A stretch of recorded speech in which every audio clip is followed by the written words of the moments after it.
আপোনালোকে জানে আজি উচ্ছেদৰ দায়ভাৰ গোটেইখিনি মুখ্যমন্ত্ৰীক দিয়ে বা এইবেলি চৰকাৰ ব্যৱস্থাক দিয়ে, কিন্তু মই এইটো বিষয়ত একমত নহওঁ। কাৰণ উচ্ছেদ আজি কিয় হ'বলৈ পাইছে, এই উচ্ছেদিত জনগণ কিন্তু আচলতে আগৰ পৰা পাহাৰ ভৈয়ামত নাছিল, গোটেইখিনি চৰ চাপৰিৰ মানুহ। আজি গৰাখহনীয়াৰ কবলত পৰি চৰ চাপৰিৰ পৰা কি হৈছে, আজিকালি য'তে মানে থাকিব পাৰে পাহাৰ ভৈয়ামত খাচ মাৰি থাকিবলগীয়া হৈছে। কিয় এইকাৰণে থাকিবলগীয়া হৈছে, বিগত দিনত চৰকাৰ ব্যৱস্থা অৰ্থাৎ কংগ্ৰেছ ব্যৱস্থাই ক'ব লাগিব, ডাইৰেক্টলি ক'বলৈ গ'লে কংগ্ৰেছৰ মাজত যিবোৰ বিধায়ক আমাৰ মুছলিম নামধাৰী ডাঙৰ ডাঙৰ নেতা কৰ্মী আছিল, সেইসকলে বিগত দিনত চৰকাৰ ব্যৱস্থা অৰ্থাৎ কংগ্ৰেছ শাসনৰ চৰকাৰ ব্যৱস্থাই মাটিৰ পট্টা দিব পৰা নাছিল, এই সংস্থাপন দিব পৰা নাছিল, উচ্ছেদিত জনতাক যে ক'বাত একাটা দুকাটা জমি কিনি দি তাত বসবাসৰ ব্যৱস্থা কৰিব, সেইখিনি কৰিব পৰা নাছিল। তাৰ কাৰণে আজি এই উচ্ছেদৰ কবলত পৰিছে জনগণ। আজি গোৱালপাৰাত যেটো হৈছে তাৰ কাৰণে ৰচিদ মণ্ডল ডাঙৰীয়া দায়ী, বিগত দিনত কংগ্ৰেছৰ নেতা মুছলমান নেতা ৰচিদ মণ্ডল ডাঙৰীয়া তেখেতে দায়ী। মই স্পষ্ট কৰিছোঁ, কংগ্ৰেছৰ ৰচিদ মণ্ডল ডাঙৰীয়াহঁতে বিগত দিনত কেৱল ব্যক্তি স্বাৰ্থকেন্দ্ৰিক ৰাজনীতি কৰি গ'ল, কিমানজন মানুহৰ ভেটি আজি গৰাখহনীয়াত উদ্ধ্বস্ত হ'ল তাৰ ডেটা দিব পাৰিবনে ৰচিদ মণ্ডল ডাঙৰীয়া? কেতিয়াবাই গৈছিলনে চাৰ্কেল অফিচত, জৰীপ বিষয়ৰ ওচৰত বহিছিলনে যে ইমানকেইটা ৰেভিনিউ ভিলেজ আজি তাৰ সমষ্টিৰ পৰা উদ্ধ্বস্ত হৈছে গৰাখহনীয়াৰ কবলত পৰি, ব্ৰহ্মপুত্ৰৰ কবলত পৰি, সেইখিনি ডেটা কেতিয়াবাই লৈছিলনে?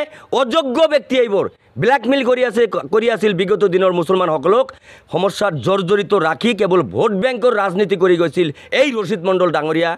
আফতাবুদ্দিন মোল্লা কওক, অজিত চৌধুৰী কওক, ৰকিবুল হুছেইন কওক, সকলোৱে জনগণ কংগ্ৰেছৰ লগত নাই, ৰকিবুলৰ ওপৰত আস্থা নাই, এই মানে আব্দুল ৰচিদ মণ্ডলৰ ওপৰত আস্থা নাই, ব্যৰ্থ নেতা এখেতসকল।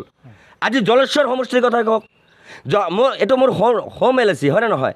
এই জলেশ্বৰ সমষ্টিত আফতাবুদ্দিন মোল্লা বিধায়ক, উন্নয়ন ক'ত হৈছে মোক দেখাওক, এটা উন্নয়ন দেখাওক।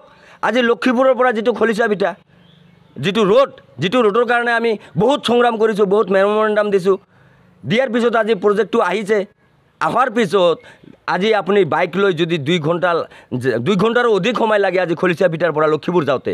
হয় কিয়? চৰকাৰে ধন আবণ্টন দিছে, মোল্লা ডাঙৰীয়া এইখিনিও এটা কণ্ট্ৰেক্টৰৰ পৰা কামখিনিও আদায় কৰিবলৈ অক্ষম হৈছে। মুঠতে আজিকালি জনগণৰ আস্থা টোটেলি হেৰুৱাই গৈছে আফতাবুদ্দিন মোল্লা ডাঙৰীয়াৰ ওপৰৰ পৰা। তাৰ মানে প্ৰতিফলন হিচাপে আজি জলেশ্বৰ সমষ্টিৰ অন্তৰ্গত যিটো ঘূৰিয়াধাপ ZPC LAC, এই ঘূৰিয়াধাপত আজি মেহেৰ জামালক জিকাই দিলে জনগণে। আমি জিকাই দিছোঁ, আমাৰ জনগণে জিকাই দিলে কাৰণ আফতাবুদ্দিন মোল্লা ডাঙৰীয়াৰ ব্যৰ্থতা। আজি পাৰ্মানেণ্ট ৰিভাৰ প্ৰটেকশ্যনৰ কথাই কওক, বিগত দিনত ৰিভাৰ প্ৰটেকশ্যনৰ নামত কৰোৰ টকা খালি আবণ্টন আনিছে আৰু খাইছে, আবণ্টন আনিছে খাইছে, 3 পাচি মাটি পেলাইছে, আফতাবুদ্দিন মোল্লা ডাঙৰীয়াই খাইছে। বিগত দিনতো আফতাবুদ্দিন মোল্লা ডাঙৰীয়াৰ নেতৃত্ব আছিল, নেতৃত্ব দিছে, আজিও আছে।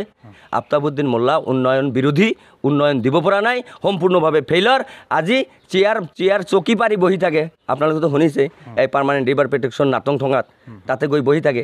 তাত দৰকাৰ নাই ৰে ভাই, তাত বহি থাকিলে আপোনাৰ সেই স্কিমটো তেওঁ অনা নাইতো, স্কিমটো উন্নয়নমুখী চৰকাৰে দিছে আৰু তাত অলপ হ'লেও কাশ্যপ ডাঙৰীয়াৰ হাত আছে, এইখিনি মই গম পাওঁ।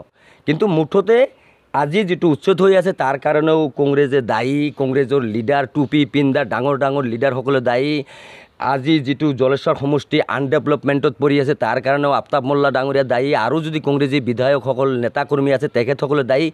এখেতসকলৰ ব্যৰ্থতাৰ ফল 26ত হাৰে জনগণে বুজাই দিব, আৰু তাৰ কাৰণে মই সকলো সময়ত জনগণৰ লগত আছোঁ আৰু অনাগত দিনতো থাকিম।